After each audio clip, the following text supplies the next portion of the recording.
오늘은 내일부터 우리가 매일 성경 읽기 하게 될 요한복음을 연말까지 여러분이 이제 요한복음을 계속 읽으실 텐데 예비 탐구 하는 시간을 갖도록 하겠습니다. 누가복음을 다 읽었고 연말 남은 기간 동안에 요한복음을 읽는 동안 여러분에게 도움이 되실 것으로 기대하고 예비 탐구를 좀 하도록 하겠습니다. 물론 요한복음에 대한 공부는 처음은 아니실 거고 요한복음이라는 성경책에 관해서 많은 것을 알고 계시겠는데 또 이제 제 나름대로 좀 정리한 것을 말씀드림으로써 요한복음을 이해하면서 읽는데 많은 도움이 될 수 있으리라고 생각합니다. 오늘 제목은 1장 1절부터 18절을 본문으로 해서 메시아요 하나님의 아들, 메시아 하나님의 아들 이렇게 썼습니다. 이것이 바로 요한복음이 전체적으로 하고자 하는 이야기입니다. 여러분, 요한복음을 한 줄로 어떤 책이다 묘사한다면 어떤 생각이 떠오릅니까? 어떻게 요한복음을 묘사하면 좋을까요? 이런 묘사가 저는 상당히 타당하고 적절하다고 생각합니다. 부활과 승천 이후의 통찰력을 가지고 통찰로 서술한 메시아 하나님의 아들이신 예수님 이야기. 예수님 이야기인데 그 예수님의 정체는 메시아요 하나님의 아들인데 그분을 어떤 관점에서 어떤 시각으로 봤느냐, 부활 이후에 얻은 통찰로 서술을 했다. 이렇게 묘사하는 것이 마음에 듭니다. 그렇다면 복음서가 4권인데 우리가 말하는 공관복음, 마태, 마가, 누가 복음의 관점과 요한복음의 관점은 우리가 다르다는 면에서 이걸 제4복음서라고 그러고 앞에 3권은 공관복음이라고 하는데 그 관점의 차이를 나타내는 중요한 요소는 부활과 승천 이후에 얻게 된 통찰이라는 면에 있겠습니다. 물론 앞에 공관복음의 저자들이 그 이전에 그 복음서를 썼다거나 그건 아닙니다만은 훨씬 주안점이 주목하는 바가 그런 면에서 차이가 있겠다. 이런 점이 잘 반영된 복음서에 대한 사복음서에 대한 그런 묘사인 것 같습니다. 그러면 이러한 요한복음의 내용을 짧게 요약한다면 어떻게 하면 좋을까? 이렇게 요약할 수 있겠습니다. 요한복음의 내용, 예수님은 성육신을 통해 하나님을 알리시고 성육신을 통해 하나님을 알리시고 십자가를 통해 자기 생명을 모든 이들을 위해 내주셨다. 동전의 양면처럼 돼 있죠. 성육신을 통해서 하나님을 알리시고 십자가를 통해서 자기 생명을 모든 이들에게 내주셨다. 이 두 가지 주제가 아주 강력하게 요한복음에 드러나 있습니다. 요한복음의 원래 의도했던 독자, 요한이 이 글을 쓸 때 특별히 염두에 둔 독자들, 물론 오고 오는 많은 시대의 성도들을 위한 책이지만 그 당시에 특별히 더 염두했을 그 독자들은 요한이 잘 아는 기독교 공동체, 즉 우리가 요한이 살겠다고 알고 있는 에베소와 그 주변에 우리가 요한계시록에서 볼 수 있었던 에베소를 중심으로 한 그 주변에 많은 도시들, 교회들이 있었죠. 그쪽에 존재했을 요한 공동체라고 학자들은 얘기하는데 요한이 잘 아는 기독교 공동체였을 것인데 그들의 특수한 상황 중에 하나는 요한의 시대, 다른 12제자는 다른 제자들은 다 세상을 떠났고 요한이 올해까지, 그러니까 주 90년대까지 생존했다고 여겨지는데 그 당대의 거짓 예언자들과 그 추종자들의 배교가 교회를 위협하고 있었던 시대다. 그런 시대를 배경으로 요한은 이미 부활하시고 승천하셔서 영광스럽게 된 예수님에 대한 새로운 통찰을 가지고 요한복음, 메시아요 하나님이 내 아들이신 예수님 이야기를 기록했다. 이렇게 정리하면 좋을 것 같습니다. 그러면 요한복음에서 그러한 예수님의 어떤 면을 강조하고 있느냐, 강조점을 4가지로 정리를 해보자면, 예비 공부라 신학교 강좌 같습니다. 첫째, 예수님은 메시아이자 하나님의 아들이시다. 물론 메시아라는 말 속에서는 구약의 배경이 있죠. 유대인들이 대망했던 하나님께서 예언자들을 통하여 율법과 시편과 예언서, 선지서를 통하여 계속해서 약속하시고 예고하셨던 그 메시아이자 바로 그분이다. 예수님이 성육신 하셔서, 그리고 하나님의 아들이시다. 이 점이 강하게 반영이 되어 있고요. 두 번째는 그는 성육신과 십자가를 통해서 하나님의 사랑을 나타내시고 인류를 구속하셨다. 성육신과 십자가를 통해서 하나님의 사랑을 나타내시고 인류를 구속하셨다. 세 번째는 제자도, discipleship, 그러니까 제자됨에 대한 얘기가 많이 나오는데, 특별히 예수님이 십자가를 앞두고 다락방 강화에서 그 얘기를 많이 하셨는데, 제자됨은 그가 우리를 사랑하신 것처럼 우리가 서로 사랑하는 것을 의미한다. 예수님이 15장에서, 요한복음 15장의 기록에 의하면 자신을 참 포도나무라고 하시고 제자들을 그 가지라고 하시면서, 가지가 포도나무에 잘 붙어 있어야만 열매를 맺는다고 하시면서 그 열매가 바로 서로 사랑하는 것이다. 이렇게, 그 열매는 계명을 지키는 것인데 그 계명은 바로 내가 너희를 사랑한 것 같이 너희가 서로 사랑하는 것이다 하는 것을 가르치셨는데, 그 점이 요한복음의 중요한 강조점이고요. 끝으로 하나 더 언급한다면, 그것도 이제 특별히 다락방 강화에서 많이 등장합니다만, 예수님은 자신의 사역을 계속할 수 있도록 제자들에게 성령을 주실 것이다. 성령을 보내실 것이라는 얘기가 굉장히 요한복음에 아주 여러 곳에 반복해서 자세히 나와 있는 걸 볼 수가 있죠. 이렇게 강조점 4가지를 생각을 해봤고요. 요한복음이 다른 세 복음서와 다른 여러 가지 특징들이 있는데, 그것도 우리가 조금 기억에 둔다면 요한복음을 읽어가는 데 도움이 될 것 같습니다. 요한복음은 기본적인 배경이 세 복음서가 갈릴리를 많은 배경으로 하고 있는데, 물론 예루살렘에서 이야기들도 많이 나옵니다만은 갈릴리가 주 배경이 되는데, 요한복음에서는 예루살렘이 그 배경이 됩니다. 갈릴리 얘기는 거의 나오지 않습니다. 전체적인 사역의 내용도 상당히 다릅니다. 요한복음에는 예수님의 탄생 기사가 없고,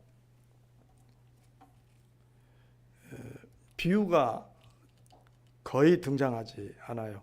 요한복음 10장에 자신을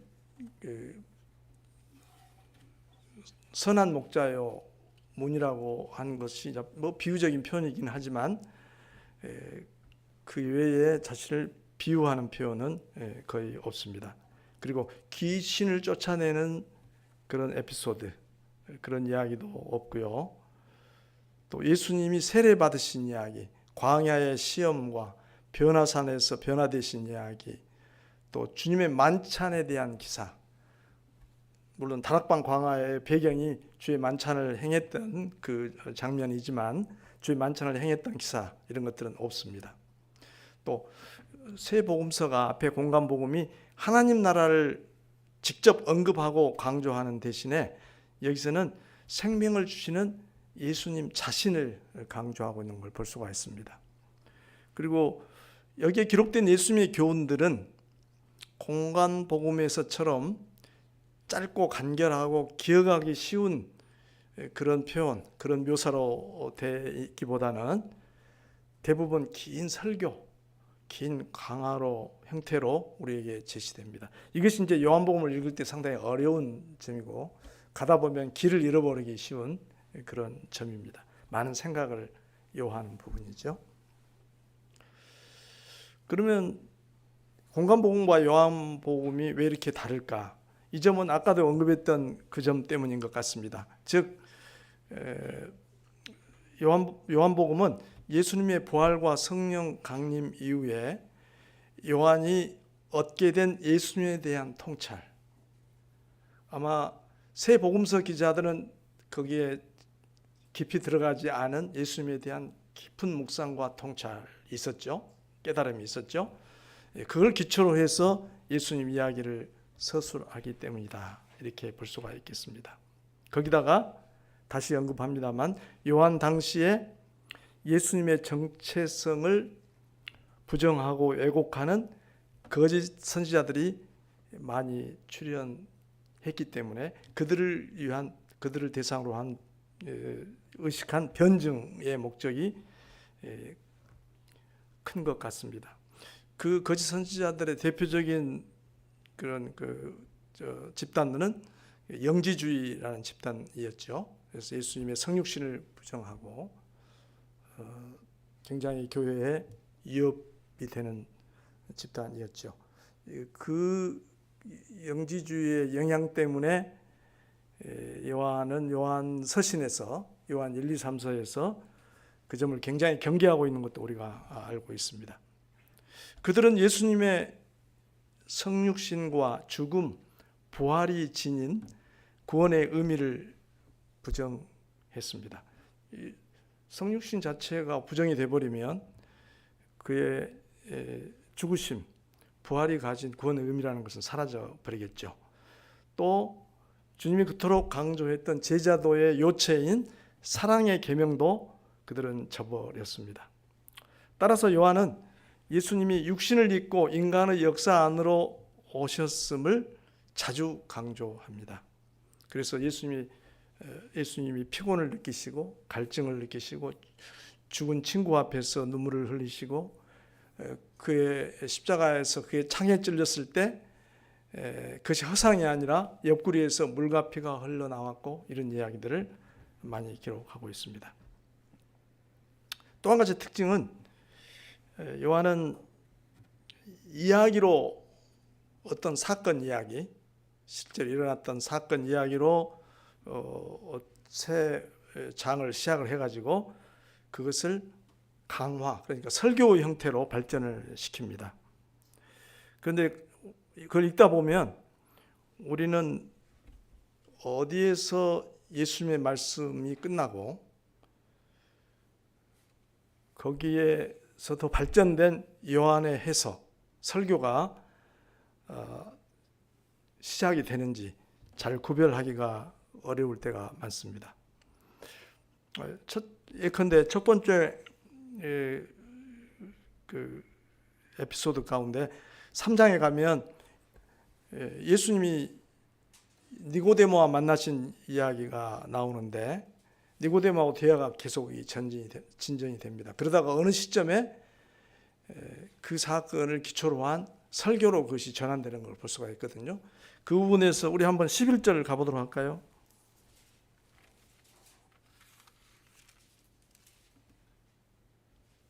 (3장 11절)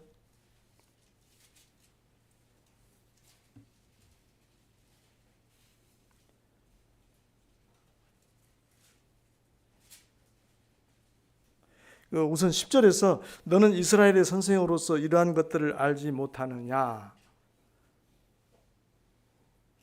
니고데모와 예수님의 대화니까 예수님 말씀이죠. 11절에 가면 진실로 진실로 내게 이르노니 우리는 아는 것을 말하고 본 것을 증언하노라.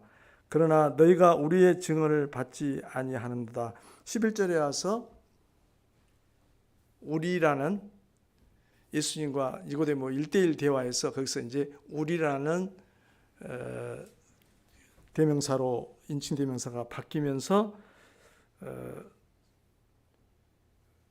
12절 13절로 넘어가면서 일반적인 설교 형태로 전환하는 걸 볼 수가 있습니다. 내가 땅의 일을 말하여도 너희가 믿지 아니하거든 하물며 하늘 일을 말하면 어떻게 믿겠느냐. 하늘에서 내려온 자 곧 인자 외에는 하늘에 올란 자가 없느니라. 이 부분을 우리 그 성경 인쇄할 때 붉은색으로 해서 계속 예수님 말씀이 21절까지 계속 되는 걸로 그렇게 여기서는 이제 단순하게 표시를 했지만은 11절부터 14절 이 사이에서 니고데모와 요한의 대화가 자연스럽게 예수님이 어떤 분인가에 대한 요한의 설교, 요한의 해석으로 이렇게 전환이 되는 것을 볼 수 있습니다. 그러면은 21절까지 중에서 어느 부분까지가 명확하게 예수님의 말씀이고 어느 부분부터가 그 설교자가 예수님의 말씀을 기초로 예수님과 요한 여기 니고데모 그 대화 만남을 기초로 해서 예수님에 대한 설교로 발전시켜 있는가를 딱 구별하기는 쉽지 않은 그런 경우입니다. 그래서 우리는 이것이 이제 설교 우리가 어떤 성경의 본문을 가지고 설교할 때의 일반적인 형태와 사실은 그런 특징이 비슷하지 않아요? 본문을 얘기하다가 그것을 현재 우리의 상황에 적용하는 그런 과정에서 자연스럽게 그것이 연결이 되는 발전 전환되는 그런 방식으로 되는 것이기 때문에 우리가 오늘날에도 설교를 우리가 들을 때 설교할 때 흔히 차용되는 그런 설교 방식으로 요한은 예수님의 에피소드와 그 에피소드로부터 비롯된 교훈을 이런 식으로 서술을 했다. 이런 점을 우리가 염두에 두면서 성경을 여기 요한복음을 읽어 간다면 더 이 묘사의 특성을 잘 우리들이 이해해서 요한복음을 통해서 주님의 뜻을 말씀을 이해하는데 도움을 얻을 수 있을 것 같습니다. 그래서 그 요한복음의 기록의 특성, 이야기로 시작해서 강화로 발전시키는 이런 특성을 우리가 이해를 해야 되겠습니다. 요한은 이러한 서술 방식을 통해서 두 가지 목표에 주력합니다.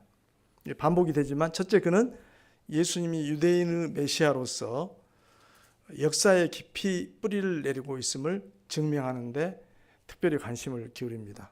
물론 그 역사는 이스라엘 백성의 구약의 역사입니다. 뜬금없이 아무 바탕도 없는, 뿌리도 없는 사람이 느닷없이 등장해가지고 자신을 메시아라고 주장하는 그런 인물이 아니고 유대인의 메시아로서 역사에 깊이 뿌리를 내리고 있다. 이런 점을 거기에 그걸 증명하는 데 관심을 기울이고 있습니다. 두 번째, 요한은 유대인의 메시아이신 예수님이 다름 아닌 하나님의 아들이라는 것을 증명하려고 노력합니다. 하나님이 성육신을 통해서 예수님 안에 계신다. 하나님 바로 그분이 성육신을 통해서 인간 예수님 안에 계신다는 점을 증명하는 데 주력하고 있습니다. 이렇게 이제 요한복음 전체적인 것을 한번 훑어보고요. 이제 내용으로 직접 들어가 가지고 개요를 한번 살펴보도록 하겠습니다. 내용 개요를 여러분이 쭉 읽어가면서 참고하시도록 내용 개요를 보도록 하겠습니다. 물론 우리는 이 성경책 인쇄본 자체에 각 장마다 또 문단마다 제목들을 붙여놓은 것에서 많은 도움을 얻습니다만은 이것이 어떻게 구조가 좀 흘러가는지 하는 걸 좀 참고한다면 더 도움이 될 것 같습니다. 물론 이 구조에 대한 분석도 성경 학도에 따라서 학자에 따라서 다양하게 나올 수 있습니다만 제가 여러분하고 나누고자 하는 것은 이런 겁니다. 우선 1장 1절부터 18절까지는 선이라고 보고요. 19절부터 2장 12절까지 1장 19절부터 2장 19절은 제자들에게 계시된 메시아 하나님의 아들, 제자들에게 계시된 메시아 하나님의 아들 그렇게 보고요. 그 다음에 2장 13절부터 길게 12장 끝까지 세상에 선포된 메시아 하나님의 아들 이렇게 보면 좋겠고요. 13장부터 20장까지는 세상을 위해 죽으신 메시아 하나님의 아들, 그리고 마지막 21장은 결어로 1장 서두에 서언과 함께 앞뒤를 형성하고 있습니다. 우선 개요 각 부분을 조금 더 첨언을 하자면 1장 1절부터 18절 서언은 하나님의 아들이자 말씀이신 예수님의 역사 이전의 측면과 이후의 측면을 모두 거기서 강조하고 있습니다. 역사 이전에 계셨던 분이고 역사 이후에 그분이 어떻게 우리에게 오셨는가, 어떻게 활동하셨는가 하는 것을 이 짧은 18절 안에 충만하게 거기다가 포함을 시켰습니다. 이건 이제 개관 전체를 본 다음에 조금 더 들여다보도록 하겠습니다. 그 다음에 1장 19절부터 2장 12절 사이에서는 제자들에게 계시된 메시아 하나님의 아들에 대한 얘기인데 이 이야기를 잘 살펴보면 7일간의 이야기입니다. 7일간의 그 점을 기억하고 하면 진짜 그런지 여러분 읽으시면서 살펴보시기 바랍니다. 첫 3일 동안은 세례 요한이 아니라 예수님이 메시아임을 부각시킵니다. 세례 요한 스스로 자기 입으로 그 점을 얘기하고요. 세례 요한의 제자들인 몇 사람이 예수님을 따름으로써 메시아로 고백함으로써 초점이 세례 요한에서 예수님으로, 예수님이 바로 메시아임이 부각되는 그런 내용이고요. 넷째 날에는 참 이스라엘 사람, 누구죠? 나다나엘이라는 사람이 예수님을 인정합니다.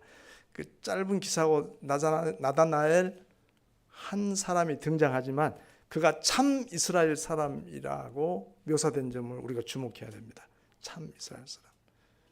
예수님은 참 이스라엘의 메시아로, 이스라엘의 메시아로 오신 분이다, 이런 점이고, 5, 6째 날은 건너뛰고 제2장에 가면 제3일에 그럽니다. 넷째 날로부터 제3일이니까 7째 날입니다. 거기서는 가나의 혼인잔치가 나오는데 거기서 예수님의 영광이 드러납니다. 그리고 제자들은 이것을 보고 그를 믿었다. 그래서 1장 19절부터 2장 12절까지는 제자들에게 계시된 메시아 하나님의 아들에 대해서 서술을 하고 있고요. 이제 2장 13절부터 12장까지 길게 거기서는 세상에 선포된 소수 그룹 제자들에게 머물지 않고 세상에 선포된 메시아 하나님의 아들이 서술되고 있습니다. 이 부분은 예수님이 메시아이신 동시에 하나님의 아들로서 세상에 계셨음을 보여줍니다. 오늘 제목처럼 메시아 하나님의 아들로서 세상에 계셨음을 보여줍니다. 요한은 이 부분을 묘사하면서 유대인의 절기를 배경으로 이야기를 서술을 합니다. 절기가 유독 많이 거기에 표시가 돼요. 공간복음서와 비교했을 때 절기에 어떤 일이 있었고 그 일을 토대로 해서 예수님이 어떤 분인가에 대한 설교로 이렇게 발전시켜 나갑니다. 그런데 거기서 여러분이 조금 생각을 기울일 수 있다면 예수님은 이 절기들과 관련된 메시아에 대한 기대, 그 절기를 지키면서 거기서 여러 가지 의식들을 행하는데, 그런 의식들에는 앞으로 오실 메시아에 대한 기대가 거기에 담겨 있습니다. 그 기대를 성취하는 분으로 묘사가 됩니다. 상당히 있으면 좀 전문적인 부분인데, 그것도 여러분 염두에 두시고 읽은다면 재미가 있을 것 같습니다. 거기에 등장하는 절기들은 유월절이 한 3번 나오고요. 그리고 초막절이 나오고, 그리고 이제 유대인 역사에서 형성된 수전절이라는 절기가 나옵니다. 그리고 이제 절기 안에서 특별히 한 에피소드는 안식일에 좀 초점을 맞춰서 나오는 걸 볼 수가 있습니다. 또 이 세상에 선포된 메시아 하나님의 아들 이 문단에서는 우리가 이제 요한복음을 거론할 때마다 흔히 하는 얘기입니다만은 7가지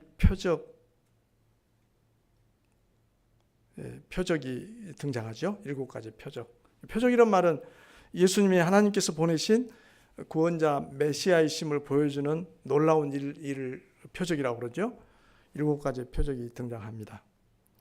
그 표적은 그런 것들이죠. 물로 포도주를 만드시고, 물을 포도주로 만드시고, 왕의 신하를 고치시고, 절름발이를 고치시고, 5,000명을 먹이시고, 물 위로 걸으시고, 또 맹인을 눈을 뜨게 하시고, 죽은 나사로를 살리시고, 어떤 학자에 따라서는 예수님의 부활을 또 그 표적으로 포함시키기도 합니다. 거기다가 또 한 가지 많이 자주 등장하는 형식은 나는 뭐뭐이다라는, 예수님이 스스로 정체성을 말씀하실 때 예수님의 자기 정체성을 어떻게 이해하고 계시고 있는가를 나는 뭐뭐이다 하는 형식의 말씀이 요한복음에 많이 등장합니다. 그러니까 세상에 선포된 자신을 선포하실 때, 세상에 자신을 드러내시고 자신을 알리실 때 표적을 통해서도 알리셨지만 나는 뭐뭐이다 형식의 말씀이 많이 등장하죠. 어떤 것들이 있는가 여러분 기억해 보세요. 나는 생명의 떡이다, 세상의 빛이다, 양의 문이다, 선한 목자다, 부활이요 생명이다, 길이요 진리요 생명이다, 찬 포도나무다, 이런 것들이 쭉 나오는 걸 볼 수가 있죠. 이런 것들을 사전 지식을 갖고 요한복음을 읽으면 훨씬 더 풍부할 것 같습니다. 그리고 이제 13장부터 20장까지가 되겠는데, 거기는 세상을 위해 죽으신 메시아 하나님의 아들이 서술되어 있습니다. 먼저 마지막 유월절 기간에 제자들과 만찬 자리에 앉으신 예수님, 만찬을 행하신 기록은 거기에 안 나오지만 그 자리에 앉으신 그런 기록이 거기에 예수님을 초점을 맞춥니다. 거기서는 그래서 이제 그 다락방에서 오랜 시간 동안 다른 세 복음서가 기록하지 않는 긴 예수님의 설교와 가르침이 나오는데 3가지 주제가 반복되는 것을 주목해 볼 필요가 있습니다. 첫째는 나는 떠난다, 너희 옆을 떠난다. 둘째는 너희는 내 사역을 계속하게 될 것이다. 세 번째는 그러나 너희 힘으로는 그 일을 할 수 없고 내가 너희에게 성령을 보내겠다. 이것이 큰 3가지 주제입니다. 그 점을 또 주목하면서 읽으면 좋겠습니다. 이어서 죽임을 당하시고, 이제 아까 이 내용이 13장부터 17장까지 기록이 되어 있고 18장부터 20장까지는 죽임을 당하시고 부활하신 어린 양이신 예수님에게 초점을 맞춥니다. 마지막 21장은 결어라고 할 수 있는데, 부활하신 예수님이 제자들에게 나타나셔서 사명을 위임하신 일에 초점을 맞추고 있습니다. 특별히 제자들의 대표격인 베드로에게 내 양을 치라 하는 사명을 아주 인상적으로 위임하신 장면을 볼 수가 있습니다. 그것까지 전체적인 개관을 보고요. 짧은 시간 내서 서원 부분만 조금 더 자세히 들여다보도록 하겠습니다. 서원 1장 1절부터 18절 거기만 보면, 자, 여러분 이제 눈으로 읽으면서 한번 확인해 보십시다. 그 내용이 어떻게 구성이 되어 있는가를 좀 보도록 하겠습니다. 1절부터 2절에서는 창조 이전부터 계신 말씀이 서술이 되어 있습니다. 그렇죠? 그가 태초에 하나님과 함께 계셨고 해서 2절에서 끝났고, 3절부터 5절까지는 4절까지는 창조에서 말씀이 담당한 역할에 대한 얘기가 나옵니다. 만물이 그로 말미암아 지은 바 되었으니 지은 것이 하나도 그가 없이는 된 것이 없느니라. 그 안에 생명이 있었으니 이 생명은 사람들의 빛이라. 5절부터 8절까지는 이 빛의 증언자에 대한 소개가 나옵니다. 곧 요한에 대한 얘기가 나오죠. 빛이 어두움에 빛이 돼 어둠이 깨닫지 못하더라. 그런데 하나님께로부터 보내심을 받은 사람이 있었으니 그 이름은 요한이라. 그가 증언하러 왔으니 곧 빛에 대하여 증언했다. 그는 빛이 아니다. 그리고 이제 9절부터 13절까지는 세상에 오신 말씀, 세상을 비추는 빛에 대한 이중적인 반응이 거기에 언급이 됐습니다. 세상은 10절에는 그를 알지 못하였고 자기 백성이 영접지 않았다고 11절에 얘기했고, 그러나 영접하는 자들에게는 하나님의 자녀가 되는 권세를 줬다. 이렇게 얘기가 나와 있고요. 그리고는 지금까지 소개한 그분을 요한의 입으로 그분이 성육신 하신 분이라는 고백을 하게 됩니다. 우리 14절 같이 읽어볼까요? 말씀이 육신이 되어 우리 가운데 거하심에 우리가 그의 영광을 보니 아버지의 독생자의 영광이요 은혜와 진리가 충만하더라. 1절부터 13절까지 말씀이요 세상에 비치신 분을 쭉 소개하고는 그분이 바로 육신이 되어서 우리 가운데 가셨고, 은혜와 영광이, 은혜와 진리가 충만했다. 그리고 다시 15절에서 요한의 증언에 대해서 그분을 요한이 증언했는데, 이 얘기는 이제 19절부터 요한의 좀 더 그 증언이 구체화되죠. 그리고 요한의 제자들이 요한의 증언을 듣고 예수님을 따르게 되죠. 그 얘기로의 연결을 예비하고 있는 말씀이 되겠고, 16절, 17절에서는 이 육신이 되신 분의 은혜와 진리가, 그분에게 충만했던 그 은혜가 모세와 비교함으로써 얼마나 탁월한 것인가. 예수님은 첫 번째 출애굽을 주도한 모세보다 더 위대한 존재라는 점을 얘기를 하고요. 마지막으로 예수님의 신성에 대한 고백으로 마무리가 됩니다. 18절 읽어봅니다. 본래 하나님을 본 사람이 없으되 아버지 품속에 있는 독생하신 하나님이 나타내셨느니라. 독생하신 하나님이 나타내셨느니라. 그래서 성육신 하시고 메시아 하나님의 아들로 이 땅에 오신 예수님에 대한 큰 그림을 제시하고, 이것을 바탕으로, 이것을 무대로 해서, 이건 요한복음 전체가 얘기하고자 하는 주제를 먼저 제시한 셈이죠. 그렇게 하고 이제 제자들에게 계시된 하나님의 아들, 세상에 선포된 하나님의 아들, 그리고 인류를 죄를 위해서, 세상을 위해서 죽으신 메시아 하나님의 아들에 대한 서술을 쭉 이어가는 형식으로 되어 있습니다. 이렇게 해서 요한복음 매일 성경 읽기를 내일부터 시작하기에 앞서서, 우리가 요한복음에 대한 사전 이해가 없는 건 아니지만은 좀 더 종합적으로 읽는 동안 여러분에게 도움이 될까 해서 이 말씀을 드렸습니다.